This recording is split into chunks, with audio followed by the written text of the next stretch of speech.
وحده لا شريك له ونشهد أن محمدا عبده ورسوله أما بعد أعوذ بالله من الشيطان الرجيم بفضل بسم الله الرحمن الرحيم ربنا وسعت كل شيء رحمة وعلما فاغفر للذين تابوا واتبعوا سبيلك وقهم عذاب الجحيم صدق الله العليم.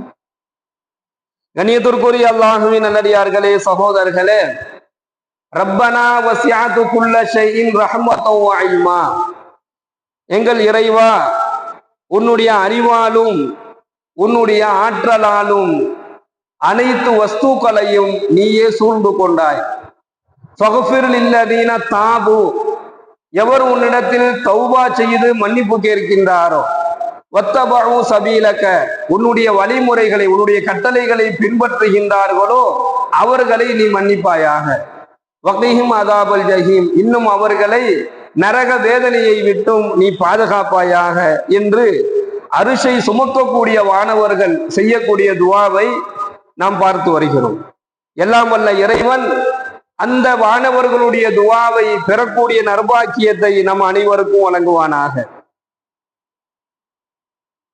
கண்ணியமிக்க அல்லாஹுவின் நல்லடியார்களே, சகோதரர்களே, நபிகள் நாயகம் ஸல்லல்லாஹு அலைஹி வஸல்லம் அவர்கள் கூறுகின்றார்கள், இந்த உலகத்தில் அல்லாஹ்வுடைய அருட்கொடைகள் என்பதாக எதையெல்லாம் சொல்லப்படுகிறது என்று சொன்னால், ஒரு மனிதனுக்கு அமையக்கூடிய ஒரு சிறந்த வாழ்க்கை, அந்த சிறந்த வாழ்க்கையினுடைய ஒரு சிறந்த துணைவியாக நல்ல மனைவி யாருக்கு இந்த உலகத்துல அமைஞ்சிட்டாங்களோ அவருக்கு அது அருட்கொடை, அது பெரும்பாக்கியம் என்பதாக ஸல்லல்லாஹு அலைஹி வஸல்லம் சொல்றார்.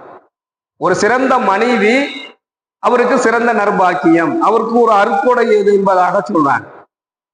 அதே போன்று குழந்தை செல்வங்கள், யாருக்கு சாலிகான குழந்தைகள் கிடைச்சிட்டாங்களோ, ஆண் குழந்தையாக அல்லது பெண் குழந்தையாக இருக்கட்டும், சாலிகான நல்ல குழந்தைகளை அல்லாஹ் யாருக்கு வழங்கினானோ அது அவர்களுக்கு அது ஒரு அருட்கொடை. எதையெல்லாம் அருட்கொடை என்பதாக ஒரு புறத்துல சொல்லப்படுகிறதோ அதையெல்லாம் சோதனை என்பதாகவும் இஸ்லாம் சொல்கின்றது. எப்படி நல்ல நல்ல மனைவி, சிறந்த மனைவி உங்களுக்கு ஒரு அருட்கொடை என்பதாக சொல்லப்படுகிறதோ, சாலிகான குழந்தைகள் உங்களுக்கு ஒரு அருட்கொடை என்பதாக சொல்லப்படுகின்றதோ, அதே போன்றுதான் இவர்கள் ஒரு சோதனையாகவும் இருக்கிறார்கள் என்பதாகவும் அல்லாஹ் குர்ஆன்ல பதிவு செய்யலாம். இப்ப இந்த குழந்தை பாக்கியம் என்பது சாதாரணமானது அல்ல. இன்னைக்கு அந்த குழந்தை இல்லாமல் திருமணமாகி பல வருடங்களாகியும் அந்த ஒரு குழந்தையாவது நமக்கு கிடைக்காதா என்பதாக ஏங்கி கொண்டிருக்கக்கூடிய எத்தனையோ பெற்றோர்களை நம்ம பார்க்கிறோம்.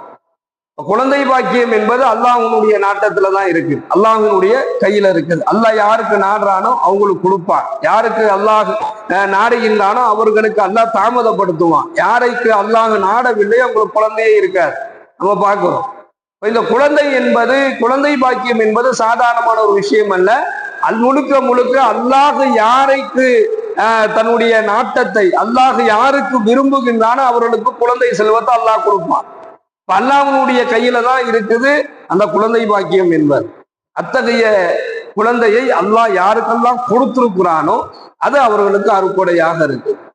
அந்த குழந்தையினுடைய வளர்ப்புல நாம் சொர்க்கத்தை தேடக்கூடிய பெற்றோர்களாக மாறணும். அந்த குழந்தையினுடைய வளர்ப்புல அல்லாஹ்வினுடைய பொருத்தத்தை தேடக்கூடிய பெற்றோர்களாக மாறணும். அந்த குழந்தைகளுடைய விஷயத்துல சாலிகான நல்ல அமல்கள் செய்யக்கூடிய பெற்றோர்களாக நாம மாறணும். குழந்தையை பெற்றெடுப்பது என்பது அல்லாஹ்வினுடைய கையில் இருக்குது. அல்லாஹ் குழந்தையை கொடுத்துட்டான்னு சொன்னா அந்த குழந்தையை கண்ணியமான முறையில வளர்ப்பதும், அந்த குழந்தைகளுக்கு நல்ல அமல்களை கற்றுக் கொடுப்பதும், அந்த குழந்தைகளை சாலிகான வழிமுறைகளில் கொண்டு செல்வதும் ஒவ்வொரு பெற்றோருடைய கடமை. இல்லை அப்படின்னு சொன்னா வழி தவற விட்டு விட்டால், அந்த குழந்தைகளை சரியாக வளர்க்காமல், அந்த குழந்தைகளுக்கு நல்ல கல்வியை கொடுக்காம, அந்த குழந்தைகளுக்கு சாலிகான நல்ல அமல்களை, இறையச்சத்தை, ஈமானை, தக்குவாவை சொல்லி கொடுக்காம பெற்றோர்கள் விட்டுட்டாங்க அப்படின்னு சொன்னா அந்த பிள்ளையினுடைய வாழ்க்கையினுடைய அவன் செய்யக்கூடிய ஒவ்வொரு பாவத்திற்கு உண்டான பதிலையும் பெற்றோர்களை அல்லாஹ் கேட்பான். பெருமானார் ஸல்லல்லாஹு அலைஹி வஸல்லம் அவர்கள் சொல்லி காண்பிக்கின்றார்கள், குழந்தை என்பது உங்களுக்கு அல்லாஹ் வழங்கி இருக்கக்கூடிய ஒரு பெரும் பாக்கியம். அதே போன்று அமானிதமாகும். அவர்களை நல்வழிப்படுத்துவதும் நம்ம பெற்றோர்கள் மீது கட்டாயமான கடமை. இறையச்சத்தில் பெற்றோர்களை பின்தொடரக்கூடிய பிள்ளைகளாக அந்த பிள்ளைகளை நம்ம உருவாக்கணும். எந்த அளவுக்கு அப்படின்னு சொன்னா அல்லாஹ் குர்ஆன்ல பதிவு செய்யறான், வல்லதீன ஆமனு வத்தபஅத்துஹும் துர்ரியத்துஹும் பிஈமானின். எவர்கள் ஈமான் கொண்டு அவர்களின் சந்ததியர்களையும் அவர்களை எவர்கள் அல்லாஹ்வை ஈமான் கொண்டு இருக்கிறார்களோ அதே போன்று அவர்களுடைய சந்ததியர்களும் அவர்களை பின்தொடர்ந்து ஈமான் கொள்கின்றார்களோ அவர்களுடைய அந்த சந்ததியினரை அவர்களுடன் நாம் சொர்க்கத்தில் சேர்த்து வைப்போம் என்பதாக அல்லாஹ் தன்னுடைய திருமறையில பதிவு செய்கிறான். எந்த பெற்றோர்கள் இறை கட்டளைகளை பின்பற்றுகின்றார்களோ, எந்த பெற்றோர்கள் அல்லாஹ்விற்கு அடிபணிந்து வாழுகின்றார்களோ அதே போன்று அவர்களுடைய பிள்ளைகள் அந்த இறை கட்டளைகளை பின்பற்றி அல்லாஹ்வினுடைய கட்டளைகளை முழுமையாக நிறைவேற்றி வாழ்ந்தாங்க அப்படின்னு சொன்னா அவர்களையும் நாம் நாளை மறுமையில சொர்க்கத்தில் இவர்களை ஒன்றாக சேர்த்து வைப்போம் என்பதாக அல்லாஹ் சொல்றான். எப்படி இந்த உலகத்துல வாழும் பொழுது நாம நம்முடைய பிள்ளைகளும் சந்ததிகளோடு ஒன்றாக இணைந்து வாழ்றோமோ அதே போன்று நாளை மறுமை நாளையிலையும் அந்த பிள்ளைகளோடு நம்முடைய சந்ததிகளோடு நாம் சொர்க்கத்துல இருக்கணும் அப்படின்னு சொன்னா மேல சொன்ன அந்த துவா தான். வானவர்கள் கேட்டாங்கல்ல, ஃபக்ஃபிரல்லதீன தாபு வத்தபஉ சபீலக, ரெண்டு விஷயத்தை கேட்டாங்க. யா அல்லாஹ், உன்னிடத்துல அதிகமாக எவர் மன்னிப்பு கேட்கிறாரோ அவரை நீ மன்னிச்சிடு. வத்தபஉ சபீலக, உன்னுடைய கட்டளைகளை யாரு பின்பற்றுறாங்களோ அவர்களுக்கும் நீ மன்னிப்பை வழங்குன்னு சொன்னாங்கல்ல. அதே போன்றுதான் வத்தபஉ சபீலக, அல்லாஹ்வினுடைய கட்டளைகளை பின்பற்றக்கூடியவர்களாக நாமளும் இருக்கணும், நம்முடைய சந்ததிகளை உருவாக்க வேண்டும் என்பதாக அல்லாஹ் இந்த வசனத்தின் வாயிலாக பதிவு செய்கிறான்.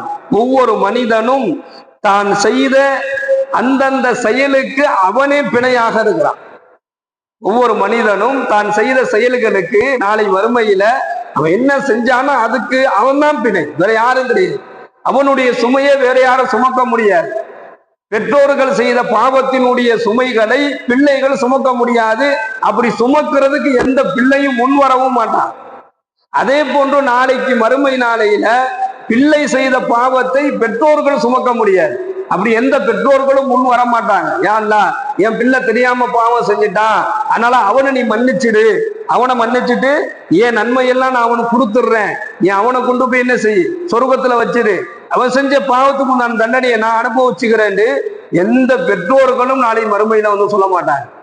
அதே போல எந்த பிள்ளையும் எங்க தாய் தகப்பனை விட்டுட்டா அல்லாஹ், அவங்க செஞ்ச பாவத்தை ஃபுல்லா நான் ஏத்துக்கிறேன், என் நன்மையை ஃபுல்லா நான் கொடுத்துடுறேன் என்பதாக எந்த பிள்ளையும் சொல்ல மாட்டான். அதே போன்று எந்த கணவனும் சொல்ல முடியாட்டா, எந்த மனைவியும் சொல்ல மாட்டான். அங்க யா நப்சி தான். தன்னுடைய நிலை என்ன, தனக்கு அல்லாஹ் என்ன செய்ய போறான், தனக்கு ஒரு நன்மை இருந்தால் தான் சொர்க்கத்திற்கு போய் விடுவோமே, யாராவது எனக்கு ஒரு நன்மை கொடுக்க மாட்டாங்களா என்று சொல்லக்கூடிய நிலையில் தான் வறுமையில இருப்பாங்க. அப்போ பெற்றோர்கள் இறையச்சத்தை பின்பற்றி வாழ்வதன் மூலமாக அந்த பிள்ளைகளையும் அந்த சந்ததிகளையும் வாழ வைக்க முடியும்.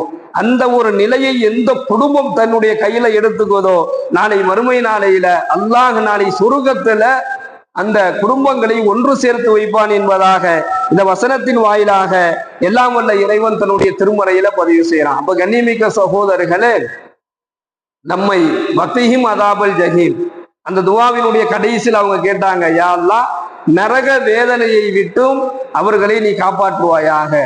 நரக வேதனையை விட்டு பாதுகாப்பு பெற்று சொர்க்கத்துல நுழையக்கூடிய ஒரு நர்பாக்கியம் யாரை விரும்புறாங்களோ அவங்க தானும் அல்லாஹ்வினுடைய கட்டளைகளை பின்பற்றக்கூடியவர்களாக இருப்பது மட்டும் அல்லாமல் தன்னுடைய பிள்ளைகளை தன்னுடைய சந்ததிகளையும் இறை கட்டளைகளை பின்பற்றக்கூடியவர்களாக மாற்ற வேண்டும். அப்படி எந்த குடும்பத்துல யார் அந்த நிலையை உருவாக்குறாங்களோ அவர்களுக்கு அல்லாஹ் சொர்க்கத்தை வழங்குவான். ஹஜ்ரத்னா லுக்மான் நபி அலைஹிஸ்ஸலாத்து வஸலாம் அன்னவர்கள் ரொம்ப பிரபலமான ஒரு அறிவுரை அது. குர்ஆன்லயே அல்லாஹ் பதிவு செய்யக்கூடிய ஒரு சிறந்த ஒரு அறிவுரை. இந்த அறிவுரையை ஒவ்வொரு தகப்பனும் தன்னுடைய பிள்ளைகளுக்கும் சொல்லி கொடுக்கணும் என்பதற்காக வேண்டியே அல்லாஹ் குர்ஆன்லயே இதை பதிவு செஞ்சிட்டான்.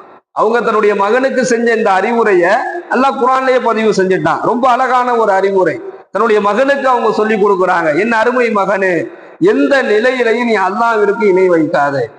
தன்னுடைய மகனுக்கு ஒரு நபி செய்த அறிவுரையில முதலாவது விஷயம், என்னுடைய அருமை மகனே, எந்த நிலையிலையுமே அல்லாஹ்வுக்கு நீ இணை வைக்காத. ரொம்ப சின்னதாக இருந்தாலும் பாவத்தை செய்து விடாது. இது ஒரு சின்ன பாவம் தானே, இதை செஞ்சா என்ன என்பதாக ஒரு சிறியதாக இருந்தாலும் பாவத்தை செய்து விடாது. உன்னுடைய பெற்றோர்களுடன் நீ நல்ல முறையில் நடந்து கொள். தொழுகையை எந்த நிலையிலையும் விட்டு விடாது, அதை பேணி பாதுகாத்துக்கொள்.